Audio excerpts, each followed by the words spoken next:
Ketika sudah bangun secara istiqomah, Allah akan memberikan banyak kemudahan dan Allah akan angkat derajat kita dengan derajat yang istimewa dunia sampai ke surga.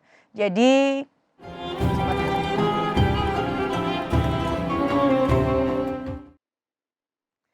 sobat muslim, sudah 2 tadi. Kunci agar kita bisa menghadapi berbagai macam keadaan ketika kita sedang menghadapi ujian. Masih ingat? Masih ingat? Yang pertama, kita selalu berhusnuzon kepada Allah. Kita selalu berbaik sangka kepada Allah. Karena dengan berbaik sangka, maka hati kita akan menjadi lapang.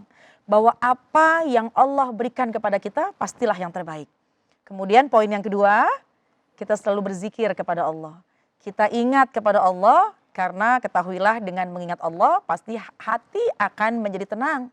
Dengan beristighfar, kemudian kita membaca Al-Quran, kemudian juga membaca sholawat, dan basahkan lisan kita dengan berzikir, maka ketahuilah tenang akan hati kita. Dan yang ketiga, jangan lupa, kita harus mengintrospeksi diri kita dari sebuah kesalahan-kesalahan. Dari kesalahan yang sedang kita alami, dari sebuah ujian yang sedang kita alami, maka jangan lupa kita berintrospeksi. Kita melihat di mana titik kesalahannya. Mungkin ya karena terlalu tergesa-gesa dalam memutuskan suatu perkara, atau mungkin terlalu percaya dengan orang, meskipun kita memang harus baik sangka kepada orang, tapi ingat kita juga harus mempertimbangkan dan kita juga harus berpikir panjang tentang hal-hal yang terkait dengan orang lain.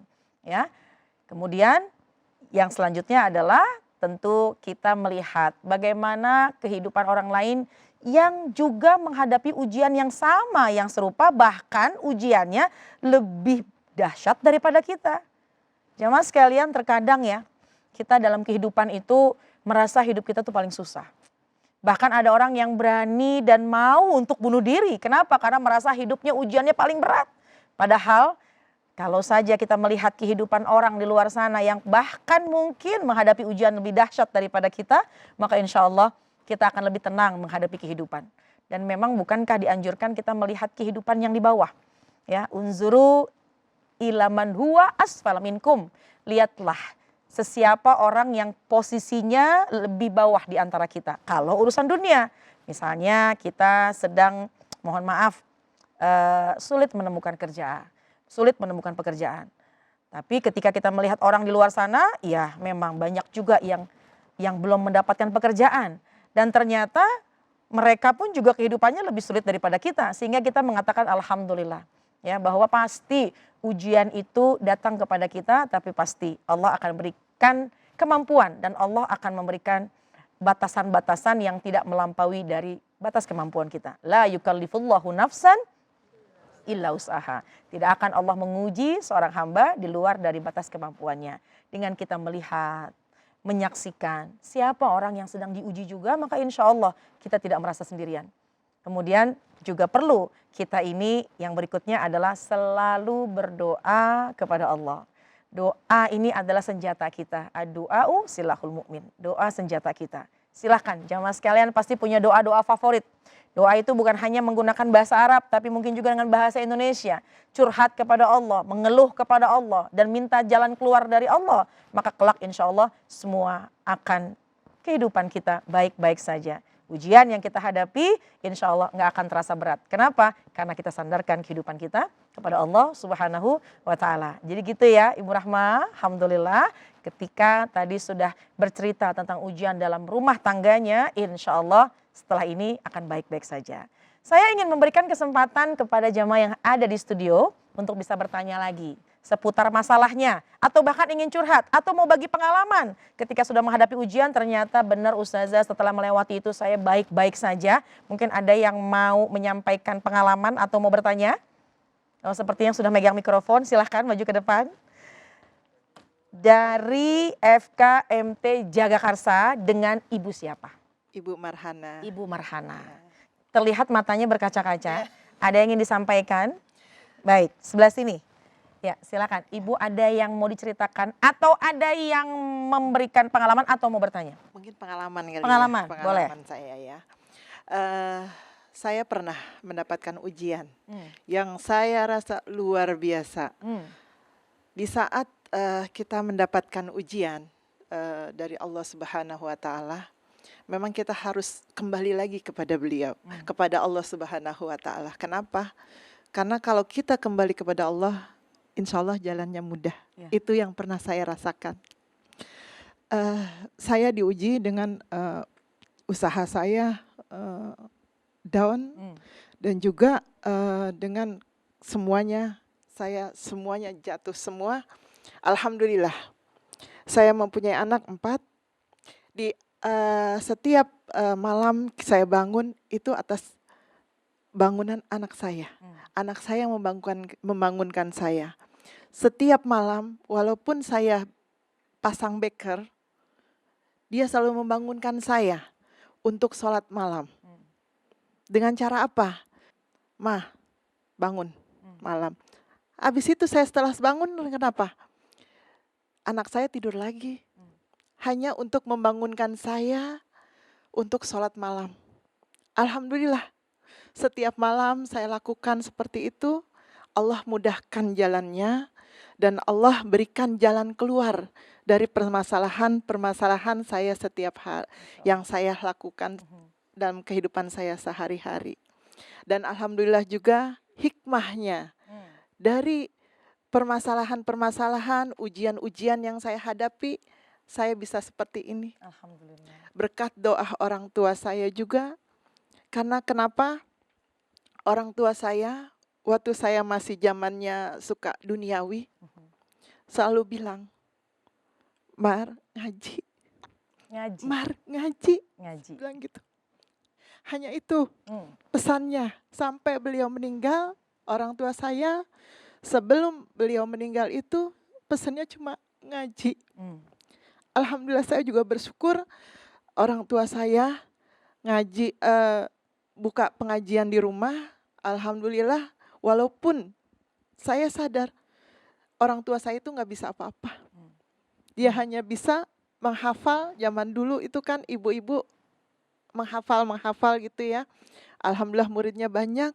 Tapi saya masih tidak berpengaruh untuk ngaji. Tapi setelah saya merasakan itu, ternyata doa orang tua saya, doa ibu saya itu yang saya rasakan pada saat ini. Alhamdulillah qabul pada saat ini. Ya, yang mendoakan saya untuk menjadi anak yang berbakti kepada kedua orang tua, anak yang solehah, walaupun saya merasa belum seperti itu. Itu yang saya rasakan dalam kehidupan saya, dan alhamdulillah saya mempunyai anak 4, semoga menjadi anak-anak yang soleh. Amin. Karena semuanya anak laki-laki. Seperti itu Ustazah. Ya, jadinya ya memang ujian itu kalau kita nikmati indah rasanya. Tapi kalau kita merasakan beban berat, kita akan rungsing terus. Karena apa? Setiap kita bangun dari tidur, kita akan merasakan, kita menikmati hidup ini dengan tenang. Insya Allah segala kesulitan maupun yang kita hadapi, walaupun berat, insya Allah ada jalan keluarnya. Masya Allah. Yang sekarang sudah tenang. Alhamdulillah. Jalan keluarnya sudah ditemukan. Ya, dan pasti kehidupan sedikit lebih baik lagi. Alhamdulillah. Lagi. Tepuk tangan dong, Masya Allah. Terima kasih Ibu, Masya Allah. Sobat Muslim, sudah 2 ya yang bercerita tentang kehidupan pribadinya. Yang ternyata dari Ibu yang nomor 2 tadi, Ibu Mar itu Masya Allah sudah melewati masalah sehingga rasanya nggak punya apa-apa. Ya, ketika dunia sepertinya runtuh dan memang sudah hilang segala-galanya. Tapi ternyata ada 2 jalan yang beliau tempuh. Ini sebuah pengalaman yang mudah-mudahan bisa bermanfaat buat kita. Yang pertama adalah tidak meninggalkan Allah dengan menghidupkan malam dengan sholat tahajud. Dan memang betul kata Allah dalam Al-Quran, A'udzubillahi minasyaitonirrajim wa minal laili fatahajjat bihi nafilatan lak asa ayyab'atsaka rabbuka maqaman mahmuda. Dan memang Allah janjikan dalam Al-Quran dan perintahkan kepada kita di tengah malam ayolah bangun. Ketika sudah bangun secara istiqomah, Allah akan memberikan banyak kemudahan dan Allah akan angkat derajat kita dengan derajat yang istimewa dunia sampai ke surga. Jadi Sobat Muslim dan jamaah semua yang di studio, mudah-mudahan ketika kita sedang menghadapi masalah, ternyata kunci yang jangan kita lewati adalah kita mendekat kepada Allah. Waktu yang terbaik adalah pada sepertiga malam terakhir. Kita kalau sepertiga malam terakhir itu kan suasananya sunyi, lagi tenang, nggak ada yang mengganggu. Boleh kita ambil air wudhu, kemudian kita sholat 2 rakaat sambil curhat kepada Allah, sambil bercerita kepada Allah. Dan bukankah itu adalah waktu yang terindah? Bukankah itu waktu yang terbaik? Dikala orang semua sudah tertidur, dikala mungkin orang rumah kita juga mungkin banyak yang sudah beristirahat, tapi kita mengambil air wudhu, menggunakan pakaian sholat kita, menghadap kepada Allah, bercerita dengan berbagai macam keluh kesah. Dan memang itu yang Allah harapkan ketika kita punya masalah, mengadulah kepada Allah dan tunggulah. Sesungguhnya hari demi hari ketika kita berhajat kepada Allah, meminta kepada Allah, Allah sedang mempersiapkan jalan keluar buat masalah-masalah kita. Dan ketika kita sedang berdoa kepada Allah, Allah sedang menyiapkan apa yang kita inginkan, kelak Allah akan berikan. Jadi jangan lupa untuk menghidupkan malam dengan sholat malam qiyamul lail. Dan juga tadi jamaah sekalian kita mendengar ada keterlibatan orang tua. Doa dari orang tua itu sangat istimewa. Sobat Muslim dan jamaah semua yang di studio, orang tua itu jangan dilupakan. Ketika memang kita senang ataupun kita sedang punya masalah, ternyata doa orang tua itu adalah doa yang sangat istimewa. Kenapa? Karena doa orang tua, terutama doa ibu, bisa menembus langit arasy. Ketika kita sedang senang, jangan lupakan orang tua kita. Terlebih lagi ketika kita mungkin sudah sedang punya masalah, tunggu dulu. Jangan asal curhat sama orang tua kita. Cukuplah kita menyampaikan, ibu tolong doakan saya sedang menghadapi masalah. Insya Allah doa dari orang tua menembus langit arasy dan doanya menjadi doa yang mustajab. Ketika kita masih punya orang tua, maka ambil kesempatan kita untuk minta senantiasa doa dari orang tua kita. Dan apabila orang tua kita sudah meninggal dunia, maka jadilah kita anak yang berbakti dengan selalu mendoakannya agar kelak Allah akan ridho kepada kita, karena ridho Allah fi ridhol walidain. Ridhonya Allah terletak pada ridhonya orang tua. Sobat Muslim, di mana saja berada, alhamdulillah hari ini kita banyak belajar terkait dengan para jamaah yang hadir di studio untuk membagi ceritanya, untuk membagi kisah hidupnya terkait dengan ujian yang sudah dia lewati, namun bisa dijalan dengan sebaik-baiknya dengan cara jangan tinggalkan Allah, maka Allah tidak akan pernah tinggalkan kita. Sobat Muslim dan jamaah sekalian, yang ketiga, saya ingin kita semua sedikit merenung bahwa hakikatnya kita ini adalah manusia yang penuh dengan kelemahan. Kita ini manusia yang penuh dengan kelalaian. Tentu mungkin banyak dosa kita sebab Allah berikan ujian, teguran buat kita. Oleh karena itu kuncian buat kita adalah setiap hari, setiap waktu. Ketika menghadapi masalah, kunci yang utama adalah jangan jauh dari Allah dengan meningkatkan amal-amal ibadah. Terkait dengan perkara sholat 5 waktu tentu kita sangat wajib menjalankannya dengan tata cara yang sempurna, dengan tata cara yang baik, menghidupkan sholat 5 waktu, syarat sah dalam pelaksanaannya kita harus sempurnakan. Maka pernah satu ketika, ya, baginda Rasulullah SAW itu pernah bertanya kepada salah seorang sahabat. Ketika baginda Rasul bertanya, wahai sahabat, tahukah kalian bagaimana pendapatmu apabila kau mandi setiap hari 5 waktu? 5 kali. Bagaimana pendapatmu apabila kau memiliki kesempatan untuk mandi 5 kali sehari? Baginda Rasul bertanya kepada para sahabat. Kemudian sahabat menjawab, Rasul pasti saja. Kalau kami ini punya kesempatan untuk mandi 5 kali sehari, pastilah anggota tubuh kami ini sangatlah bersih. Kemudian apa jawaban dari baginda Rasulullah SAW? Ketahuilah wahai sahabat, sesungguhnya ketika kita menjalankan ibadah sholat yang 5 waktu, yang pertama itu adalah waktu kita kembali kepada Allah.